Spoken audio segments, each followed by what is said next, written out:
ఆదికాండము 15వ అధ్యాయం చదువుకుందాం. ఇవి జరిగిన తర్వాత యెహోవా వాక్యము అబ్రామునకు దర్శనమందు వచ్చి, అబ్రామా, భయపడకుము, నేను నీకు కేడెము, నీ బహుమానం అత్యధిక మగునని చెప్పెను. అందుకు అబ్రాము, ప్రభువైన యెహోవా, నాకేమి ఇచ్చినానేమి? నేను సంతానము లేనివాడనై పోచున్నానే. దమస్కు ఎలియేజరే నా ఇంటి ఆస్తికర్తయగును గదా.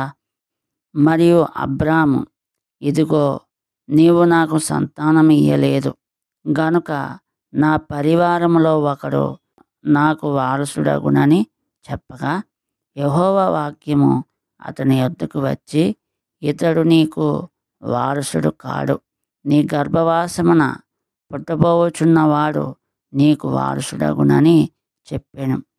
మరియు ఆయన వెలుపలికి అతన్ని తీసుకుని వచ్చి, నీవు ఆకాశం వైపు తేరి చూచి నక్షత్రములను లెక్కించుటకు నీ చేతనైతే లెక్కించుమని చెప్పి, నీ సంతానము అలాగవునని చెప్పెను. అతడు యెహోవాను నమ్మెను, ఆయన అది అతనికి నీతిగా ఎంచెను. మరియు ఆయన, నీవు ఈ దేశమును స్వతంత్రించుకొనున్నట్లు దాని నీకిచ్చుటకు కల్దీయుల ఊరను పట్టణములో నుండి నిన్ను యువతలకు తీసుకొని వచ్చిన యెహోవాను నేనే అని చెప్పినప్పుడు అతడు, ప్రభువైన యెహోవా, నేను దీన్ని స్వతంత్రించుకొనేదానని నాకెట్లు తెలియననగా? ఆయన 3 ఏండ్ల పెయ్యను, 3 ఏండ్ల మేకను, 3 ఏండ్ల పొట్టేలును, ఒక తెల్ల గువ్వను, ఒక పావురపు పిల్లను నా యొద్దకు తెమ్మని అతనితో చెప్పెను.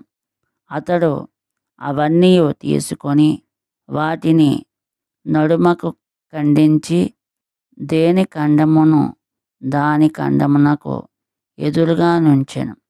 పక్షులను అతడు ఖండింపలేదు. గద్దలు ఆ కళేబరముల మీద వాలినప్పుడు అబ్రాము వాటిని తోలివేసెను.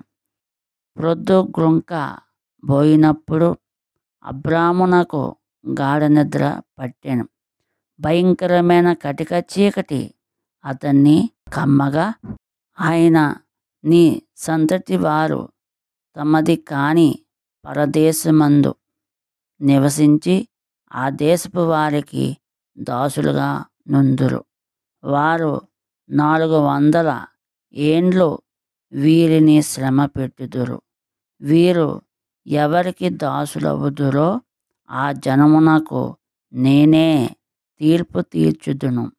తరువాత వారు మిక్కిలి ఆస్తితో బయలుదేరి వచ్చెదరు. నీవు క్షేమముగా నీ పితరుల యొద్దకు పోయెదవు.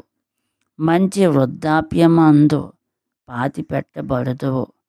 అమోరీయుల అక్రమము ఇంకను సంపూర్ణము కాలేదు గనుక నీ 4వ తరము వారు ఇక్కడికి మరలా వచ్చెదరని నిశ్చయముగా తెలుసుకొనుమని అబ్రాముతో చెప్పెను.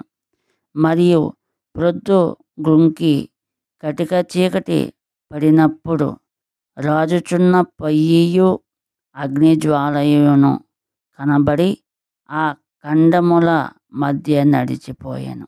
ఆ దినమందే యెహోవా ఐగుప్తు నది మొదలుకొని గొప్ప నది అయిన యూఫ్రటీసు నది వరకు, యూఫ్రటీసు నది అనగా పారాతు అని అర్థం, ఈ దేశమును అనగా కెనీయులను, కనిజీయులను, కద్మోనీయులను, హిత్తీయులను, పెరిజీయులను, రెఫాయీయులను, అమోరీయులను, కానానీయులను, గిర్గాషీయులను, యెబూసీయులను నీ సంతానము నాకిచ్చియున్నానని అబ్రాముతో నిబంధన చేసెను.